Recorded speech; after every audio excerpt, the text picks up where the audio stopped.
Hey fam, welcome back to my channel. तो friends, आज मैं किसी से मिलने वाली हूँ। तो आप लोगों को थंबनेल टाइटल वगैरह देख के तो पता चल ही गया होगा कि मैं किससे मिलने वाली हूँ। तो चलिए चलते हैं। तो फ्रेंड्स, आप ये लोगो देख के पता कर ही सकते हो कि मैं किससे मिलने आई हूँ। तो चलिए मिलते हैं उनसे। जोहार दादा। तो मुझे 1932 के खेतान के बारे में जानना था, मतलब ये कैसे है, क्यों कर रहे हैं, ये सब इसी सब के बारे में जानना था। देखो, सबसे पहले जब भारत देश बना तो अलग अलग राज्य हैं भारत देश में। सभी राज्यों के लोग एक जैसे नहीं है और तो सबका दिमाग भी एक नहीं हो सकता है। यानी कुछ ना कुछ विविधताएं पूरे भारत देश में है। तो ठीक उसी प्रकार जब भारत देश में अलग अलग राज्य बने तो कुछ ना कुछ आधार बना। जब भारत 1950 से 1953 के आसपास जब राज्यों का अलग अलग गठन किया जाने लगा तो उस समय भाषा के आधार पर अलग अलग राज्य बने। जैसे सबसे पहले अलग राज्य हुआ था 1953 के आसपास तमिलनाडु और तेलंगाना, दोनों को अलग बांटा गया था भाषा के आधार पर। उसके बाद जिसको आज हम लोग बॉम्बे बोलते हैं, मैंने आज महाराष्ट्र बोलते हैं, तो बॉम्बे के नाम से जाना जाता था। और 1960 में उसको दो टुकड़ा किया गया, गुजरात और महाराष्ट्र। तो कुल मिलाकर जो सभी राज्य बने हैं तो उनका कोई ना कोई आधार था बंटने का। बाकी अगर हम मान के चलो पूरा इंडिया अगर एक होता, पूरा इंडिया कश्मीर से कन्याकुमारी, गुजरात से लेकर अरुणाचल प्रदेश, तो इसमें क्या होता कि मैंने विधि व्यवस्था ठीक से नहीं चल पाती। कोई असम का आदमी केरल चला जाता और वहाँ जाके मास्टर बन जाता तो वो नए बच्चों को पढ़ा पाता, क्योंकि वो असम का आदमी केरल में अपना भाषा को नहीं समझ सकता। तो ठीक उसी प्रकार कोई अगर मैंने नागालैंड का आदमी झारखंड चला आता या फिर झारखंड का आदमी पंजाब चला जाता तो वहाँ क्या होता कि वो मैंने काम को ठीक से नहीं कर पाता। तो इसीलिए अलग अलग राज्य बना है कि वहाँ के लोगों का विकास किया जाए, वहाँ के लोगों का उत्थान किया जाए।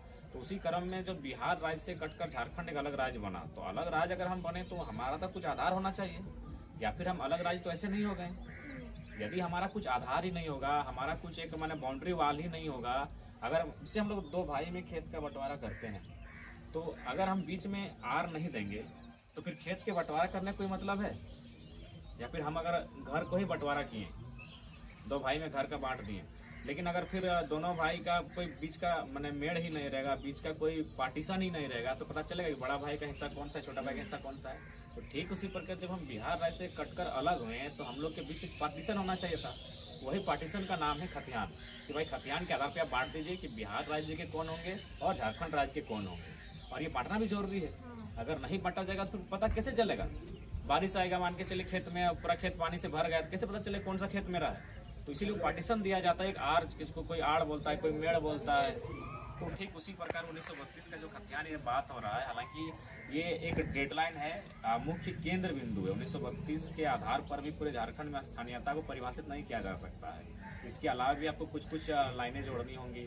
जैसे आपकी कोल्हान में 1964 का खतियान है, तो झारखंड में जो स्थानीयता है, झारखंडी कौन लोग हैं, इसको 2-3 फेज में बांटा जा सकता है। और बहुत सारे लोग ऐसे हैं जिनके पास खतियान भी नहीं है, तो उनको क्या होगा कि झारखंड की जो भाषा, संस्कृति है, परंपराएं जो जानते हैं और उन्हें झारखंड सरकार सर्वे करते हुए जोड़ सकती है। इससे क्या लाभ होगा? सबसे पहली बात देखो, अभी बहाली आई है, जो तुम पढ़ रही है, कौन क्लास में? 8 में है, जो भी है, तुम आगे पढ़ लिख कर कुछ तो करना चाहती है, कुछ तो बनना चाहती है। तो जब तुम कुछ करना चाहते, कुछ बनना चाहते, इसका मतलब सबसे पहला मैंने लक्ष्य होता है सरकारी नौकरी, गवर्नमेंट जॉब, चाहे राज्य का रहे या फिर देश का रहे, सबका पहला मकसद होता है गवर्नमेंट जॉब। तो चूंकि देश का बात अभी नहीं करते, हम राज्य में है तो राज्य का बात करते हैं। यानी ये राज्य मेरा है, तो इस राज्य में जब ये राज्य हमको पढ़ा लिखा रहा है तो पढ़ने लिखने के बाद तो हमको बेरोजगार नहीं छोड़ सकता है। जो लड़ाई लड़ी जा रही है, यही आपका उस समय काम आएगा जब आप किसी वैकेंसी के लिए जाएंगे। जैसे अभी देखिए क्या आया है कि 60-40, यानी 60-40 का मतलब है, ट्विटर में देखिए होगी, बहुत ट्रेंड कर रहा था, अगर सोशल मीडिया से जुड़ी हो तो 60-40 का मतलब है कि 60%, 100 में 60 नौकरी झारखंड के लोगों को मिलेगा और 40 नौकरी बाहर को मिलेगा। तो ये क्या है, झारखंड के साथ बेईमानी है। इसलिए बेईमानी है कि पूरे भारत देश में और भी राज्य हैं, बिहार है, पश्चिम बंगाल है, उड़ीसा है, कर्नाटक है, छत्तीसगढ़ है, कहीं भी ऐसा पॉलिसी नहीं है, कहीं भी ऐसा पॉलिसी नहीं है कि बाकी दूसरे राज्यों के नौकरियों मैंने लोगों को इस राज्य में नौकरी मिले, लेकिन झारखंड में 40% अन्य लोगों को दिया जा रहा है। तो इसीलिए हमारी मांगे हैं, ये लड़ाई है कि आप खतियान के आधार पर 1932 हो, 64 हो या भाषा संस्कृति हो, उसके आधार पर ये तय कीजिए कि झारखंड के लोग कौन हैं, और उसको एक लाइन में जोड़ दीजिए कि जो जिनके पास यहाँ का पहचान है वही लोग यहाँ की नौकरियों में 90% तक अप्लाई कर सकते हैं। बाकी 10% आप पूरे ऑल ओवर इंडिया से आके भरिए, लेकिन बाकी 90% सुरक्षित कीजिए जो झारखंड के लोग हैं। तो इसीलिए लड़ाई चल रही है। और ये हमारे यहाँ नहीं, आप उड़ीसा चले जाइए, उड़ीसा आपके बगल में है, सरायकेला जिला सट गया ना उड़ीसा, तो उड़ीसा आप चले जाइए। उड़ीसा में जैसे ही आप जाएंगे किसी भी नौकरी के फॉर्म को आप नहीं भर सकते क्योंकि आप उड़ीसा के नहीं। तो ठीक उसी प्रकार हम झारखंड के हैं और बाकी लोग झारखंड के नहीं हैं, तो कुछ तो एक पार्टीशन होना चाहिए ना, कुछ तो एक बाउंड्री वाल। अभी हम इस छत में खड़े हैं तो यहाँ एक दीवार है कि भाई हम गिर ना जाएं, तो ठीक उसी प्रकार हर चीज़ का एक दीवार होता है। राज्यों के बीच में भी एक दीवार बनती है जो मैंने देखा नहीं जा सकता है, वो कागज कलम में वो दीवार होती है। ये जो दीवार की हम बात कर रहे हैं राज्यों के लिए, वो दीवार को आप देख नहीं सकते कि वहाँ दीवार बना है, वो कागज सरकार का जो कागज कलम है वहाँ पर वो दीवार बनती है। और वो दीवार होती है कहीं भाषा के आधार पर, कहीं जमीन का रिकॉर्ड से उसके आधार पर, कहीं संस्कृति के आधार पर वो दीवार बनती है कि भाई ये उड़ीसा इनका है जो उड़िया भाषा को जानते हैं, या फिर ये फलाना जिनके पास कागज का जमीन का खतियान है। तो ठीक उसी प्रकार झारखंड की भी मांग है कि जिनके पास यहाँ 1932, 1964 अथवा भाषा संस्कृति है वे लोग झारखंड के हैं और पहला लाभ उन्हीं को मिले जो झारखंड के हैं। तो हमारी लड़ाई है ये। और कुल मिलाकर सभी राज्य जो भी हमारे राज्य बने हैं, आज 28 राज्य हमारे पास, तो उनका कुछ ना कुछ यही पहचान हो। अभी तमिलनाडु चले जाएँ तो वहाँ तमिल भाषा अगर आप नहीं जानते तो आपको बहुत सारा डिफिकल्टीज होगा। आप महाराष्ट्र चले जाएँ तो अगर आप मराठी भाषा नहीं जानते हैं तो आपको डिफिकल्टीज होगा। तो ठीक उसी प्रकार झारखंड में भी कुछ ना कुछ ऐसा होना चाहिए जो बाहर के राज्य के लोग आसानी से क्या किसी भी सूरत में यहाँ के लोग के अधिकार को नहीं। लेकिन अगर हम 1932 के खतियान की बात ना करें या फिर खतियान आधारित नीति की बात नहीं करें तो इसमें क्या होगा कि ऑल ओवर इंडिया फ्री हो जाएगा। कोई भी आगे कहीं भी हमारी नौकरियों को भी ले लेगा, हमारे क्या जब जो चाहे जब मनमानी कर सकता है। तो ठीक उसी प्रकार सभी राज्य बने हैं अलग इसीलिए हुए हैं कि उस राज्य के लोगों को आगे आने का अवसर मिले। तो ठीक उसी प्रकार हमारा झारखंड राज्य बिहार राज्य कटकर अलग हुआ है, तो हम लोग चाहते हैं एक पार्टीशन बने, यानी बीच में जो खेत का बंटवारा हुआ है वो एक बीच का लकीर खींचा जाए और वही लकीर 1932 का खतियान, 1964 हो या फिर भाषा संस्कृति हो, वही बीच की लकीर है कि भाई आपका हिस्सा आपका है, मेरा हिस्सा मेरा है। आप अपने हिस्से में जो करना है जैसे करना है कीजिए, मेरा हिस्सा मेरा है, मैं जैसा करता हूँ मुझे करने दीजिए। लेकिन आप झारखंड में देखिए ये लकीर नहीं होने के कारण पता ही नहीं चल रहा है कि झारखंड के कौन है। आप किसी बड़ा अधिकारी के पास चले जाइए, कलेक्टर ऑफिस चले जाइए, BDO ऑफिस चले जाइए, मैक्सिमम बाहर के लोग मिलते हैं।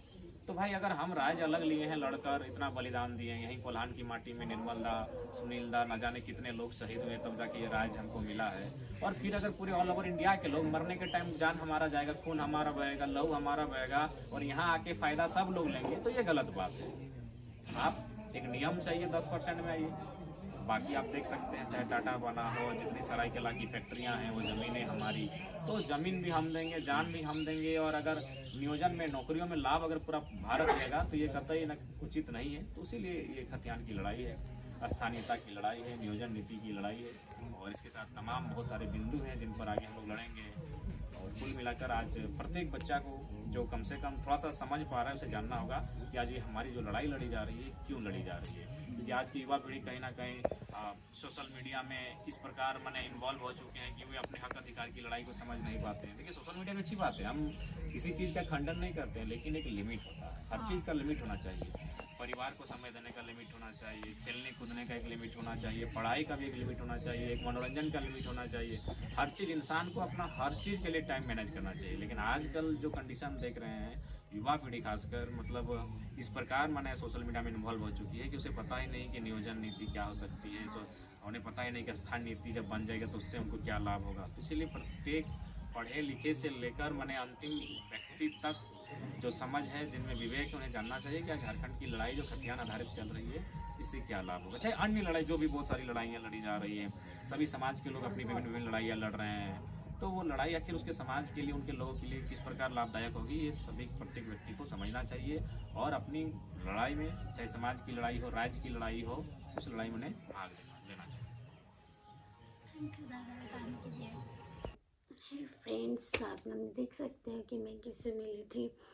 तो फ्रेंड्स, लगभग आप लोगों को 1932 के खतियान के बारे में पता चल गया होगा। मेरे को पता नहीं था, बस मैं सुनती थी इससे उससे, तो थोड़ा बहुत जानकारी था, तो मैं उनसे मिलके पूरा जान गई। तो चलिए मैं इस ब्लॉग को यहीं पे एंड करती हूँ, मिलती हूँ फिर नेक्स्ट ब्लॉग पे। तब तक के लिए bye bye, love you, take care.